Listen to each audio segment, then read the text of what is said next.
specialists out there to help work with our branch managers and connect some of those dots so we can be more effective at it. So I started with just Eastern North Carolina, which was wonderful. It's 30 branches, everybody's a day trip from me. It was really easy. And then this year we kind of migrated. Y'all know banks are regulated, right? The OCC. I'm not going to say anything bad about the OCC. They got a lot of stuff going. But nonetheless, we're in the last year of our CRA assessment exam, and our CEO said, you know what? The only rating we accept is an outstanding, and that's the highest you can get. So we got very defined gaps out there that we're working to close, so we can say, look, we left it all on the field, we win for our outstanding.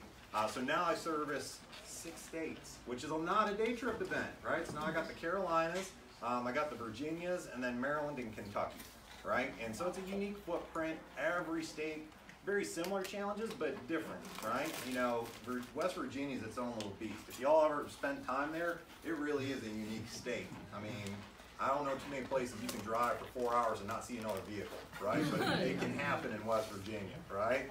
So what I do is I work with our local branch teams on, obviously, product knowledge. I come out and I do financial literacy like this, and if you're wondering why is a bank doing this, this is part of our commitment to the community. We spend our payroll, some money, get you a little food, and help make sure our small businesses that in the communities we serve have information, make good decisions, right, and become successful. We know small business is the backbone of every community, and we want to make sure we're doing what we can to help contribute to that, okay? We're not here for a sales pitch, so don't feel bad. We're not going to pound you for stuff, but of course we are a bank, so if you would like to talk to us, we'd love to hear from you. But that's not what this is about. This is really some great free information for y'all. We use the FDIC Money Smart curriculum. We're going to talk about cash flow in here in a minute. But before we get started, our panel back there, if you guys could introduce yourselves, we'll start with the tall gentleman on the side here. Good afternoon. My name is Marty Smith. I am a market manager for what we call West Central North Carolina, so that encompasses Rockingham County, and it kind of stretches down to Forsyth County, Winston-Salem, Randolph County, kind of Asheboro area, and actually have a branch in Sanford. So kind of all over the place, but part of my job is getting to come out and meet with you guys and work with the local branch managers who are going to introduce themselves in just a minute, and hear about all the good stuff that Wood Forest has in its small business portfolio. So I'm hoping you guys learn a lot today, eat plenty of food, there's a lot of it, and thank you for coming out. Hey, I just want to start off by saying thank you so much. I worked really hard on this, and I'm so grateful that you took time out of your day to come. I'm Jennifer Brown. I'm the branch manager at the Reedsville location. I've been there almost 13 years. Feel free to stop by and see me. Say hey if you need anything. I'm there. Also, in your back, I put a folder, and in that folder is a participant guide for what Paul's going to go over today. There's also some goodies and a pen, some information about who we are, what we stand for, everything in that little folder. Hi, I'm Deanna. I'm the branch manager in Eden. I haven't been here 13 years like Jennifer, but I've been here 5. And if there's any questions that Jennifer is not there to answer, you can ask me. They're not competitive all, are they? Don't go to Jennifer. Oh, here goes Brittany. Here we go. I'm Brittany Gibbs. I am the branch manager in our Maiden location. So to kind of tie off Rockingham County, we're Team ROCO. We've come up with this. This is our team. We're the team for Rockingham County. I have not been with the bank for 13, 5. I've been with the bank for 8 months. But I have been in banking for 12 years. So I'm really happy to be here. I'm really happy to meet all of you. Thank you again for all of you to come out. It's nice to see your faces, and it's nice to be able to help out. We're huge in providing, whatever kind of support we can to our communities and to our small businesses. So thank you everybody for coming out, and I hope you enjoy what it is that Paul's about to share with you, and enjoy the food. Thank you. All right, awesome. Without further ado then, let's start talking a little cash flow, all right? So this is, like I said, it's an FDIC Money Smart module, and this is one of their newer ones. And what I like about their newer stuff, they actually put a case study in there, right? It's always better to learn something we can kind of see how it connects the dots and analyze somebody else's situation and then apply it to yours, okay? So does everybody firmly believe that a business without cash at the right time in the right place will fail? Oh, yeah. Absolutely. It's not to say it's a bad performing business. I've seen businesses with phenomenal sales revenue, but the cash flow, the time it took to get that cash where it needs to be at that particular moment isn't right. And there they run onto some hard times, and usually it doesn't end well, okay? So having your cash coming in and where you need it at the right times is very important. There's some things you can do to insulate that, but we're gonna go through there. I'm not gonna take you guys through the full practicum of assessing your skill set before and after. The very last page of the participant guide, one side is a pre and post test form to kind of assess what your knowledge level is on some areas. And then the last one, and I'm going to have you tear it off before you leave, is just an evaluation form about how we did, right? Hopefully we get some good information to you, find it beneficial, okay? So let's kind of dive on in and see what we're going to talk about. Hey, real quick before we get really into this, I want a big thank you to Robert at Downtown Doghouse. He brought all these goodies. Food!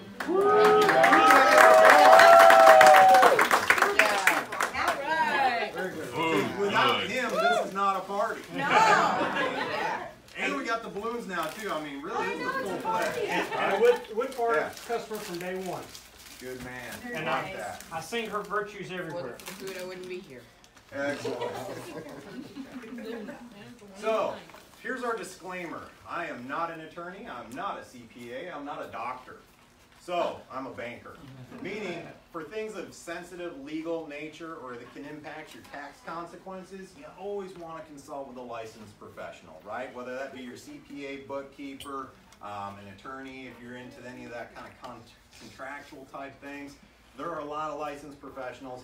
We're bankers, right? We know money, okay? But we don't know the law.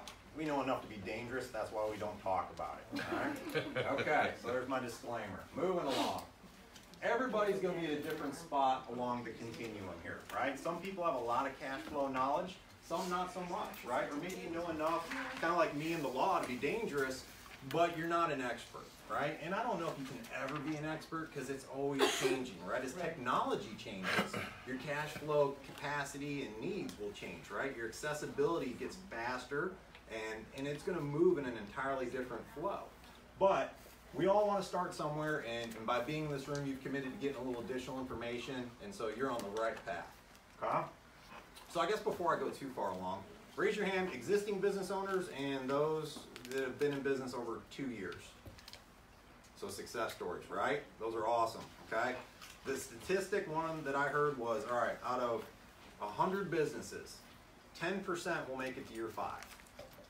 Of that 10% that makes it to year 5, another 10% makes it to year 10. The odds are stacked against you, right? We know it's a hard road to go, okay? If it was easy, everybody would do it, right? That's the story. So the moral of that is you gotta set yourself up for success. The folks in this room, you're committed to making yourself better. You got a much better chance than the folks that said, you know what, cash flow, I don't know that I really need that, right? So good job, we're gonna roll on. So we're not going to go through the pre-post test just for the sake of time. I want to make sure we have questions afterwards, and we will do the evaluation after. So what we're going to do is we're going to work our way through a case study with Bob and the Wired Cup. It's a neat little kind of story, and we'll dive into that in a second. We'll talk about the importance of an opening balance sheet. So for a startup, now, doesn't mean that you can't start your balance sheet at any point. You've been up and running and you don't have a balance sheet yet, you can always circle back and create one for that moment in time. It's a periodic view of where your money is, all right? We're going to talk about the ways to assess and look at cash flow for a business. There's some very distinct things within cash flow that are important based on the type of industry you're in. Then we also are going to assess, hey, what can Bob do in his situation? What could we do to help Bob feel better about where he is for his moment? And then we'll finish with a little summary and we'll do our evaluation. So, objective, of course, we want to describe the purpose of cash flow management for startups and ongoing. This is not one of those one and done things. This is an everyday living, feeling, breathing kind of concept, right? We're going to talk the cycles and how to make some projections for cash flow. Because if you don't plan, is it likely to happen? No. Negative, right? We got to have a plan. We have a plan for what our money's going to do for us. And then we want to talk about how a cash flow statement can help you assess and improve the financial health of your business, okay? This focuses on a startup because that's Bob and that's his case study. It applies to every business, no matter how long you've been around. All right. We also want to talk some different ways to manage it in terms of cost and revenue. We also want to look at seeking out some expert technical assistance in different parts of a business, right? We know that you guys are business owners, which means you wear a lot of hats, and sometimes you got to tap a shoulder of that professional and get a little more in-depth information. All right, so now let's talk about Bob. So in your participant guide, let's roll on to page number 4. Any volunteers that want to read about Bob and the wired cup? Thanks, sir.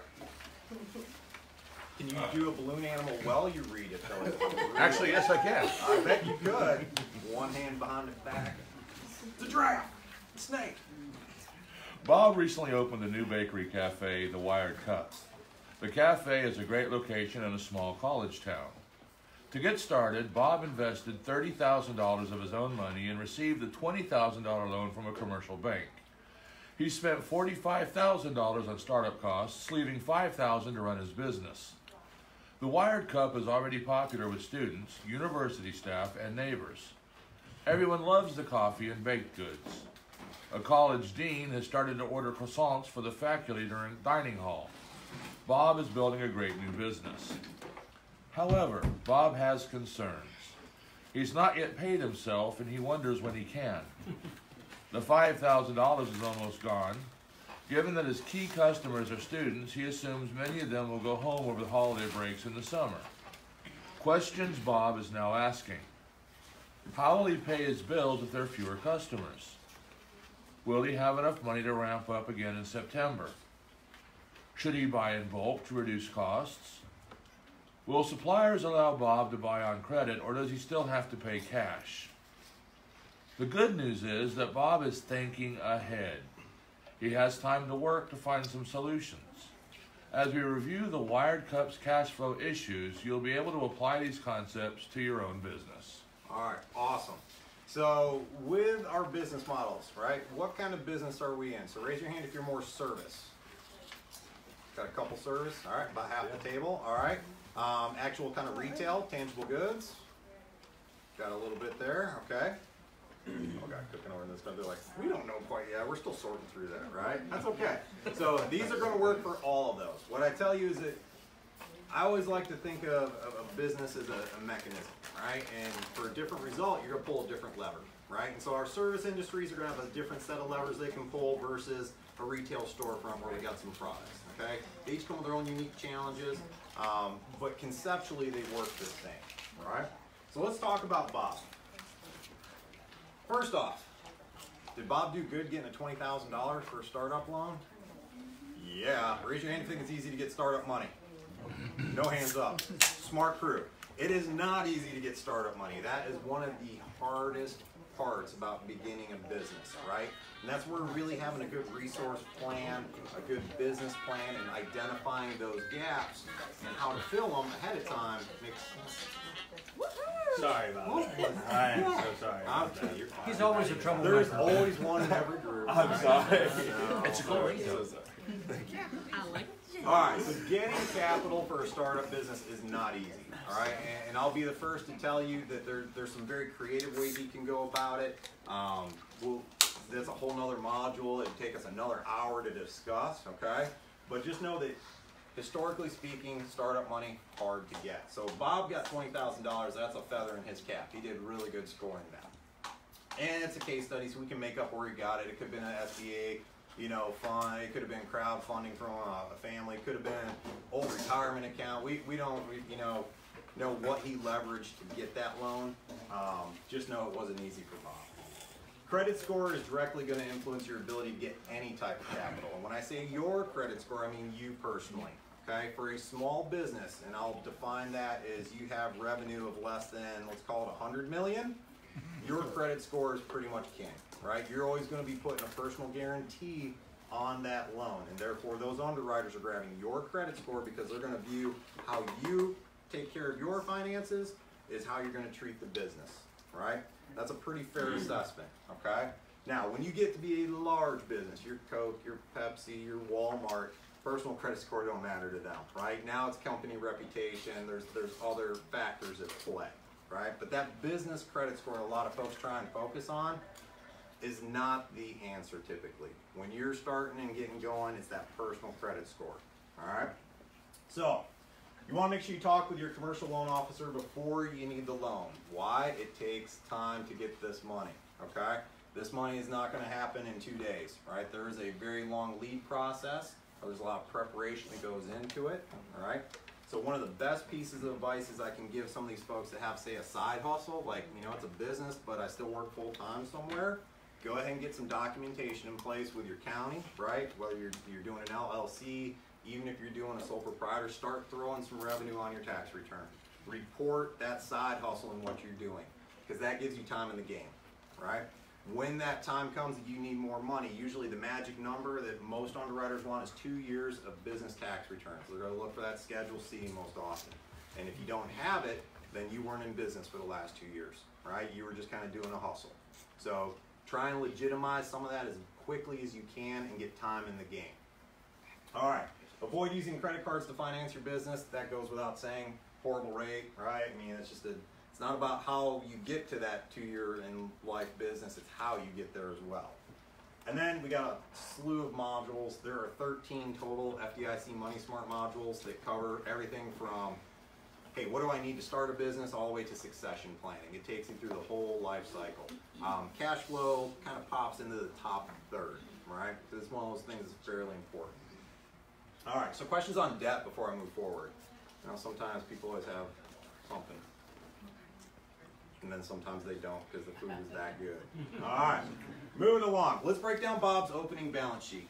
Let's see what we can find out about how he did. And this is tiny. It's bigger on page 5.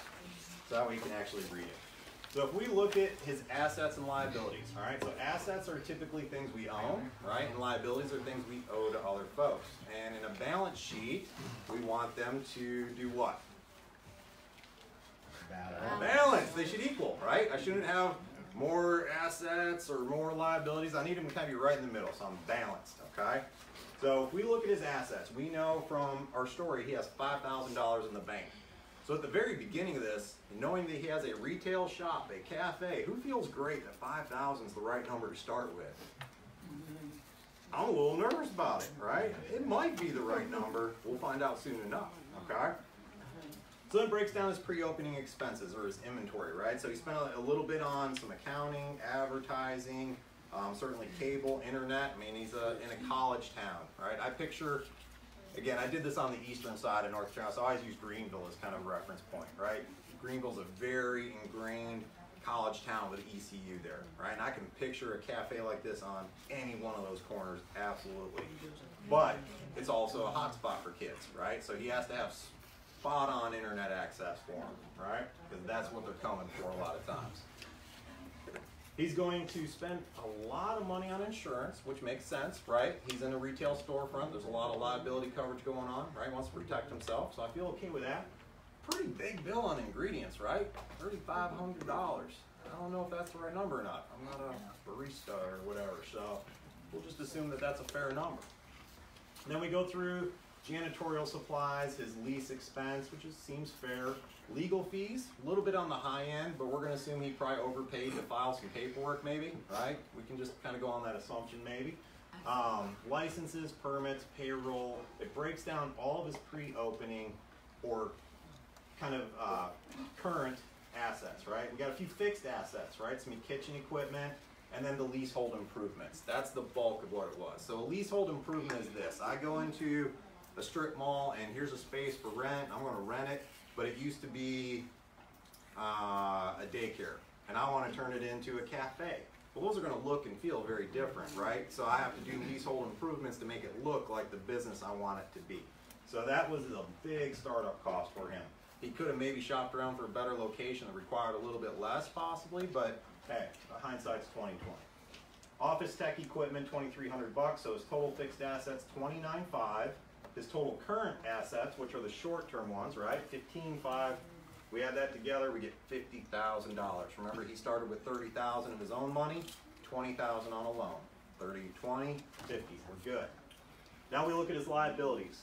His current liabilities, so a current asset or a current liability is short-term, usually within a year, That's what we're dealing with. Anything over a year, we're going to go over to long-term. So the amount of money he has to pay on that $20,000 loan for the first year, $33.71.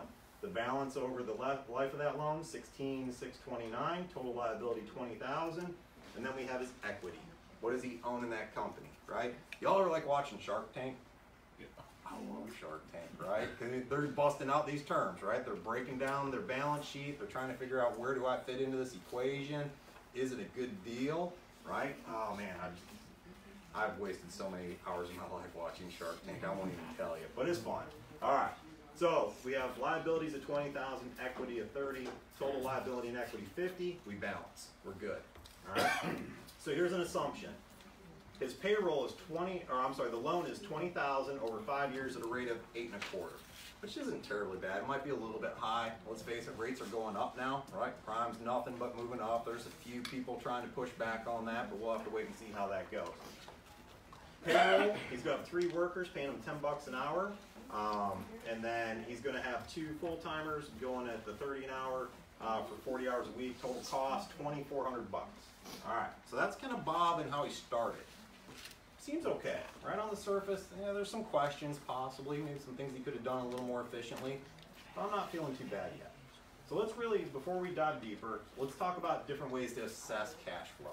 All right, we have 3: cash flow conversion cycle, cash flow diagram, and cash flow statement. So the first one is our conversion cycle. And yeah, if you want to follow along, it just kind of flips right on to the next page 6 there. And cash conversion cycle is, the simplest definition is this: as a business owner, whether I'm a service industry or I'm in manufacturing or I'm a retailer, the amount of time it takes for me as a business owner to take $1 out of this pocket, invest it in whatever I'm selling or offering, how long does it take before that dollar comes back around to this pocket, right? That's my conversion cycle. So a good example of someone that has a high or a slow conversion cycle would be an inventory high type business. All right, we could maybe use mattresses, all right? Because mattresses, he's buying these things up front. He has them in the store. He paid money for that. So how long does it take from the time he gets those in the store before we sell it and that money's now back in his pocket? So under that, guys, do I want a long conversion cycle or a short conversion cycle? Shorter the better, right? Cash flow, man, there was a guy, Patrick, he worked for a CDFI we partner with. He still does. He had a business, Italian plates. Sounds fancy, right? Literally, they came from Italy, right? It was cool. You know what plates from Italy have to do to get all the way over here? They gotta go on a very long, boring trip on a boat. And that boat has to go through a thing that rhymes with Rustums. That would be customs. Yeah, that's not a happy place. Because on that big giant boat that has one container of his plates, you don't know what else is on that boat that could slow it down, right? So when he would place his order, his wholesale order, places the order, he had to give him 50% of the value. So if he's ordering $100,000 in plates, there's instantly $50,000 of his cash he's pledging, gone. Before they would send the boat floating across the ocean, he had to pay the other $50,000. So he has $100,000 tied up in this inventory floating across the ocean, potentially getting hung up at customs before it ever gets to the U.S. Then it goes to his wholesaler, then he gets it to his retailers, the retailers sell it, then they're going to pay him. See how long that cash flow is? At the end of the day, that's why he got out of that business. He was riding so high on lines of credit in that interim time that it wasn't at a scalable place. So he had to pull the plug on it, okay? Another example, scooter store. Everybody seen those little scooters for the guys on the road and they're going like 30 and you're afraid you're gonna run them over, right? They're out there. Loads up on inventory, he's getting them from overseas, spends all his money. He's selling them, great revenue, but he's not selling them quick enough to keep up with that cost of getting them over there. He didn't have enough money in his checking account to pay the power bill. Too many months in a row, meet his lease expectation, business goes under. It was, on the surface, a successful business. People were coming in, they were buying scooters, but he had so much money tied up in that inventory, he didn't have enough left over here to take care of the day-to-day living. So cash flow can be a deal breaker. We want a very quick, or as quick as reasonably expected for your business, to happen, right? So just always kind of keep in mind on that. And we're going to talk about a few things that can slow that down or speed it up, all right? So questions on conversion cycle. You can see the manufacturing version, right? So I pay for my raw materials, money comes out. I got to turn it into a product. I turn around and I sell it, I get my money, boom. Now I can go buy more raw materials, right? So the quicker I can complete that action, the better. All right. Here's by far the coolest diagram you're ever going to see in your life. You'd think I'm exaggerating. This thing is awesome. Page number 7. I don't know who made this thing, but I commend them for their simplicity and yet the subtle details that make it so cool. When I look at this diagram, at the top, what do I see? I got a sales pump, right? I have a sales engine obviously bringing cash in. That's important. And that pump needs to be working constant, non-stop, all the time, right? And so that's going to go into my sales bucket. And that comes from my customers. That's where my money's rolling in, right? In this diagram, liquid is water, or water is money, right? We want a lot of it, okay? Maybe not from a hurricane. I don't want to have to taper that back this week. My other sources of cash might come from lenders. I might take on some debt. Okay, so that's going to be cash into my business. I need to use it with a plan. Other source of revenue is going to be my investors, right? Whether that's me investing in my business, or maybe I have a business partner, maybe I have friends, family, whoever. I could have angel investors, whatever sort. That is another source of cash into the business. So it all comes into these big buckets and then dribbles on down into my available cash. So before we get there, let's take with our sales, the very first bucket. You see how there's a little tube that comes off, right? And it says what word off to the left there? Credit. Credit. So credit is kind of a misnomer, right? A lot of times when we think credit, we think, oh, like a credit card, buying a car, buying a house. Someone's pulling my credit to decide if I'm credit worthy, right? But credit can also happen very informally. Meaning, if I sell my product and I invoice my customer, instead of taking cash right when I deliver my product, I have given them credit. Right. Free credit a lot of times, right? Now maybe I put some terms on it, right? You know, the age-old classic 210 net 30 kind of thing, right? So if they pay in 10, days, they get a little discount. They pay within 30, it's the full price, okay? But I, as a business owner, will decide if I'm going to offer credit, right? That's something you can control as a business owner. Now, the pros of that, you might get some additional jobs if you offer flexible payment terms like that. What's the downside of that? Do you always get everything that you extend? Right. So that's why when you look right under that word credit, there's a little nozzle. You control that. That's something you can turn on or turn off based on your business and what makes sense. Okay? That's why this diagram is so cool, because it shows you those controllable choke points. What as a business owner can I control? So if I do extend credit, now that creates an account receivable situation for me. I have people that owe me money, right? Which is kind of cool and all. Yeah, man. But if I got to send Guido out there with a bat to get the money, is it worth it? I don't know. I got to make that decision as a business owner, right? So on my account receivables, there's going to be some bad credit. There's going to be some folks that don't honor their commitment to pay me for the service I provided or the product I delivered, okay? I might also incur some collection costs, right? We know how collection companies work. They buy your debt for a fraction on it, and they're going to keep as much of that as they can from when they collect. You get a little bit back, because in your mind you're thinking, hey, I don't have time to go collect on it, so anything I get back from this dead balance right now is better than nothing, right? You can control that, though. You decide if you offer credit terms or not. Same thing with collections. You can kind of control how much you outsource, what you pay for that. There's a little control in that situation. So if I do offer credit, though, it goes to that additional tank, right? And if I drip some out, I just lost some cash. Right? That's how it works. So now my debt goes straight into available cash. My equity goes straight in. This big bucket here, available cash, I want that to be as high as I can that makes sense for my business. So we talked about accounts receivables. What's the opposite of that? Payable. Accounts payable. So you see in this picture here, right? You see these little white blocks and it says accounts payable on there? So if I were to take, usually my bottle of water is a little lower so it's a better descriptor. Pretend this is somewhat empty.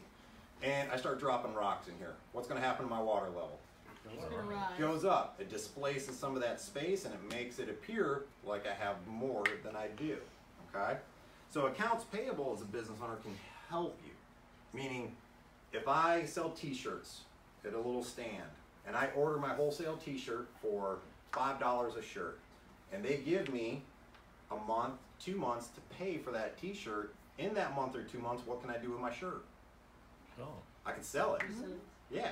So if I can resell that shirt before my bills due, I just got some free money right there, right? So I increased my available cash because while I'm selling that shirt, I'm bringing sales into my bucket, and I've yet to drain it out for that expense yet, okay? But you gotta be very careful with accounts payable, because if you burn them, it's hard. Once you, man, I felt bad. Small community grocery store. Had a bad stigma because the previous owner would not pay any of the rack guys that would come out and put the chips and the peanuts and the crackers. He didn't pay them. So they kind of blacklisted that location. They're like, nah, we don't want to service anybody here. New business owner comes in, he's like, look, I'm not that guy. I need your help. If this business is going to thrive, I need y'all. Come on in, do your thing, let me sell it and pay you. And it took him a while to win him over, but he almost went under like that just because he had limited resources. Because now if he can't get them bringing it to him and invoicing him, he has to go to Sam's or Costco somewhere, buy it in bulk and stack it himself. And he was like a 1-2 man shop. He didn't have that kind of payroll and that flexibility to go do it, right? So you gotta be really careful with your vendors if you have a payable arrangement. Always pay them, okay? Pay them on time, pay them a little early now and then, give them a little teaser, right? I don't always wait till the last day, I paid you 2 days early this time, right? Right? But that can help increase that available cash for you. That's why it represents bricks, to increase that level. Now, let's look at our available cash. We'll go down the left side first, all right? So I got labor, material, direct cost, right? And I got a little nozzle there, so that's my manufacturing and purchasing. So if I'm a retailer or I'm in manufacturing, I can control how high I raise that inventory level, okay? I gotta be cautious with that because if I raise my inventory too high, what are my 2 risks off to the left there? Some shrinkage. Yep. Yeah. So let's say I am a cell phone screen manufacturer, and I just know that the iPhone 6 is going to be so great, Apple will cease to make any other Apple device after it, and I go build 1 million screens. Right. Seems excessive. What happens when iPhone 7 comes out and it's a different shape? All that inventory I built up, obsolete, is gone, right? Shrinkage. How do we think of shrinkage? That can happen a lot of different ways. It could be theft. That's the #1, right? What's another way it can happen? We got a hurricane about to come in. You think some inventory, some businesses on the coast are sweating right now? Absolutely, right? If they're flood prone, all that inventory, if it gets ruined, it's gone. Now they got insurance, but it's going to take time, hopefully. If they have flood insurance, that's always the big, if, right? Other shrinkage could be breakage, right? Fire, right? Any of those things. If I'm in food service and a little mouse gets in there, he can create a world of hurt for me, right? He go chew through everything, okay? So I gotta be really careful if I'm maintaining inventory, how high I build that, right? And that's something you can control. That's why we got the control valve there, all right? Everybody good on inventory? Awesome. So now let's break down the right-hand side of the diagram. We'll start at the bottom and work our way up. So on the far right, we got general. So we got general expenses that are going to come out, just the normal day-to-day of running a business, right? You know, got to pay my power, I got to have phone, got to have cable, the simple stuff. Then I got administration stuff, right? I might have some professional service costs, different things of that I have to pay to run my business. Then I have my selling costs, and every one of these has a control lever, right? I can control how much or how little I spend on that. The very tip top, excess cash from profitable operations. That's what we want as a business owner. That's profit, right? You see how there's a nice little shower, right? You want to be kind of showering in that, man. You want that cash level so high because you're running efficiently that it's raining money on you, right? That's everybody's dream, right? That's why I'm a business owner. I'm going to have money. No, I'm kidding. It is the goal, though. We want to make a good living, working hard, what we love doing. So that's the goal, is to fill this available cash so we do have it high enough that we get that excess cash. So with Bob, and he hadn't paid himself yet, did he get his level that high yet? No. Nuh-uh. He's not that high yet. That's why he hasn't paid himself. Okay? Now some of the bad things, right? Straight down, you got debt. If you have a loan out there, pay it. You gotta pay that. That is so important. Sales tax and payroll tax. There's a few people in this world you don't pick a fight with. Well, I'll pick a fight with my employer. Yeah, the tax people though. I ain't picking a fight with them. The IRS and the Treasury, you don't pick a fight. They will win eventually. Now, I'm not saying take everything they say is the gospel, because they make mistakes, right? Push back when it's a mistake on their part, but if you owe them legit money, make that payment. Make sure you're staying on top of it. Probably one of the biggest major derogatory things I see loans going sideways on for are tax liens. Tax liens are hard to overcome. Underwriters do not like them. They make them very uncomfortable, because at the end of the day, if you owe the IRS money and you owe me money and you only have this much, who are you going to pay? You're paying the IRS, because they already busted you one time, and that means I'm left holding the bag on some collateral that I really don't want, right? Banks don't get into business to go get collateral and repo on stuff like that. We want you to be successful. We like the collateral, it makes us sleep better at night, but we don't want your stuff. We want you to be successful and pay the loan, right? That's the objective, okay? So pay those taxes, don't pick a fight with the big dogs. Now, income tax, you're gonna have deferred taxes. Again, remember my disclaimer, I'm not a CPA, all right? But I'll give you a simple math. The reason you like your business account operating its own checking account, you put all your sales deposits in there, and you spend all your business expenses out of there. That remaining balance we could easily consider profit, right? And if I think of my tax base, 25% of that profit's a good quarterly estimate number to be setting aside for my taxes and committing, right? Now there's a lot of software out there nowadays that's gonna dial that in with a little more precision, but if you're just in the early stages and you wanna kind of cash flow plan that a little bit, that's a fair number to utilize, all right? Unless you have really large sales, in which case it's gonna be a different story, and then talk to your CPA. Remember my disclaimer, banker, not a CPA, all right? Okay. For me too. So now, coming off of the available cash, you see this little one comes down and it kind of shoots off to the side, right? And it says leasing. Has a nozzle, so I can control if I lease or I purchase. So let's talk about that. When I go to get fixed assets, what are some advantages of leasing? Now I'm gonna consume some of my water with you. Less out of pocket. And Less money out of pocket. You don't have to necessarily worry about funding the whole thing. Right? At least to own, you have that option too, with Lease either to a own. balloon payment at the end, or possibly to buy out the contract or extend it for longer. Yep. Yes, What happens if it breaks while it's under lease? and it's your responsibility. Oh no, it's Depending on how it that's happened. Exactly, it depends on the contract. Depends on the contract, but most Yes. of them, they'll come fix whatever that Yes. is. Because they want to keep it out there in production and making money for them, right? In the end game, is leasing more or less expensive than buying? Typically. Typically, it's going to be a little bit more, right? Picture if I lease a vehicle, right? That's the easiest way to think of it. So I'm going to pay them $300 a month to lease a vehicle, and I can drive it for 12,000 miles every year. That's my allotted usage, right? And I pick up the repairs on that one. They ain't covering the repairs there, okay? At the end of that 3 years, what am I left with? A memory. I remember driving down this road with that car. It was great, right? If I buy it though, maybe my payment's $500, but at the end of the, say that 5 years, I own it, right? Now I got every bit of repair and everything. So you see, you just gotta figure out what's right. Now there's some industries and some specialized equipment, especially if it's a startup, leasing might make the most sense. In the long game, it might cost more, but in that particular situation, it's the right fit and the right solution. So you just gotta look at all sides of that coin and figure which one's best for your location, right, or your business, okay? I had a brewer. Brewery equipment's a lot more expensive than I ever realized, right? Of course, I don't have a brewery in my house, so I don't know. I never bought it, but he needed some equipment, and literally the purchase price was about $100,000. And so that requires he's gonna need at least $20,000 down on that.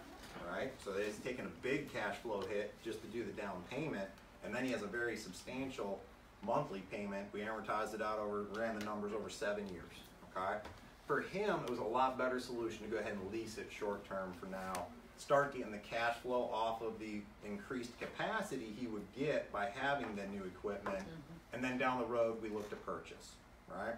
So you just gotta look at what makes sense for your business at that time. I'm not saying leasing is the end of the world. I'm just saying be careful when you enter into that agreement. Make sure it's the right thing for you. Don't overcommit. Okay? All right. And then, of course, down here we got tax policy and depreciation. That's going to be based upon type of structure. I got the time. She's trying to flash me the time like, oh, it's almost 1. I know, we're good, we're good. All right, so questions on this magical diagram that I love so much. What do y'all think? You guys love it as much as I do? Yeah. It makes cash flow seem simple, right? It really does. If you break down the components, you're like, okay, I can see where my business lines in this model and how it flows, right? So, cash flow diagram, good stuff. So cash flow statement for the wired cup. That is on page number 10. And we're not going to overly dissect this because I do have less than 10 minutes to go. But this is a 12-month rolling cash flow projection. And if you do not have one of these for your business, get one, okay? This is your projection, your planning. This is telling you what am I going to do with my money and how am I going to spend it and what do I expect to bring in. So at the top I have my revenue, right? What are my sales? No, I might even have a mini version of it here. I don't. Okay. And then every month you update this. This gives you your history. History is powerful, right? So when you are on the coast of North Carolina and you look back at your sales for this particular time frame, depending on your business, you're either going to see a ramp up. You sell water and bread and anything, generators, chainsaws, right? But if I'm a service industry that's kind of obsolete at that point, I'm going to see a dip in my sales. So keeping meticulous notes of what goes on to impact these numbers. But I guarantee you there's a lot of businesses seeing some variance in what they projected and what actually happens this month, okay? So for our startup, we had this beginning balance sheet. That was column 1. Then we have his actual for August. It shows money in, money out, and at the end of the day, he was left with $2,300 in his bank account. Anyone feeling great about that 5,000 startup number? Not right now. Let's flash forward to September. Actual numbers. Starts with $2,309. Cash in, cash out. He ends with $1,218. I'm hitting the panic button if I'm Bob, right? So now we look at October. And October through July were projected. So based on his projections, he feels that he's going to finish with $1,900 at the end of October, $3,700 at the end of November. Seasonal hit, right? Because the kids go away for a little bit, decrease in sales. He's back down to $1,400 in December, $780 in January. If that doesn't make you panic, I don't know what does, right? And then he's going to pick back up when they come from school. So is this exactly how it's going to happen? We don't know. But you got to start dialing into that kind of detail, that kind of line item precision to know this type of seasonality impacts my business and how am I going to plan for that, okay? So the short answer for a business, how do I plan for gaps in cash flow? What do I go to a financial institution and obtain preferably? What would I get? A loan. Not quite a loan. Credit line. A line of credit, right? Line of credits were built to cover short-term gaps in cash flow, right? I have access to a line, and when I need it, I tap into it, but I have a plan to pay that back and get it under control. But it covers that seasonal dip. Some of those slow cash flow conversion cycle businesses have to live on lines. Nonprofits that get a lot of grants, sometimes they live on a line. I serve on a family promise board in Fayetteville, and HUD funding, if you've never dealt with HUD funding, is not fun. It is brutal. And for whatever reason, our county got locked up, and our payout was 3 months late, right? We were on a pretty tight budget, but we ended up having to tap that line of credit for at least 2 months to be able to keep our head afloat, cover payroll, cover power, cover those types of things, knowing our funding's going to hit, we just don't quite know when, right? So a line of credit can be a huge lifesaver when executed properly, okay? All right. So what are some things that Bob could do to fix this stuff, right? What could he do to increase his sales revenue? Top line growth. He's a retail store. Advertise. Advertise a little more. Okay. What else? Word of mouth from other clients. Okay. How can I get my existing customers to maybe come back more often? Loyalty program. Loyalty program, right? Does it cost me anything? Not much, right? Absolutely. What can he sell that puts cash in his pocket right now, but he doesn't have to deliver on for a little bit? Daily sales maybe. Which one? daily sales? Possibly. Well, Christmas time, you're not sure what to buy somebody. What do you buy them? Gift cards, right? Business gets the money in up on the front. It's essentially an accounts payable, increases that available cash, but I haven't had to deliver on it yet, right? So if it makes sense, that's a great tool, okay? How about lines of business? Right now he has a storefront. What else could he do potentially to bring additional revenue in? What do a lot of bakeries do? Deliver, so catering, right? So he tries to find, can I work a side line of revenue in addition to my storefront to help pad some of those slow times, right? So just think of your business, think of that top line revenue growth. What can I do as a business owner to increase that? And then at the same time, how can I minimize my expenses? So one of the good ones that I like, if you're renting a place, maybe you try and go to your landlord and go, look, I want to pay you the same annual amount, but these 2 months are really slow for me. What if we divide it out over 10 months and I'm going to pay you 10 months instead of 12? Worst thing they can do is say no, right? But if they say yes, you just padded your slow seasonal dips with a little cushion because you're now dollar cost averaging that rent that's over a year, over 10 months instead of all 12, all right? So it's thinking outside the box. Certainly staffing, operating hours, all those come into play, all right? There's lots of things, lots of levers that Bob can pull to become more efficient. Certainly, I would have probably opened my doors with more than $5,000 in the bank. But hindsight's 20/20. You can't go back and replace that. He already did it, so you just gotta adapt and overcome. All right? Okay. What not to do? Don't avoid paying taxes. Don't hide from your loan officer if you have a loan. It makes them very nervous. Okay. Don't pay your vendors late because if they cut off your supply, you're in trouble. Right? Don't underestimate your revenue. We always do. Don't underestimate your cost. We always do. Right? It's human nature. It always costs more than you thought it did, and you're always going to make a little bit less than you thought you did. So be really practical with your projections. Ask for professional help. Whew. All right. 3 minutes to spare. And join your local chamber. And join your local chamber because why? Go ahead. Tell them what's the benefit. There's a lot of benefits. A lot. Networking opportunity. Networking. Putting your business out there, letting people know that you're open, that you're there, what your services do. Absolutely. Supporting. Yeah. Support is huge. If you're in one industry and another business owner's in a different one, they don't have a problem under the sun sharing advice with you, right? Now, if you're a direct competitor, they may not share as much, all right?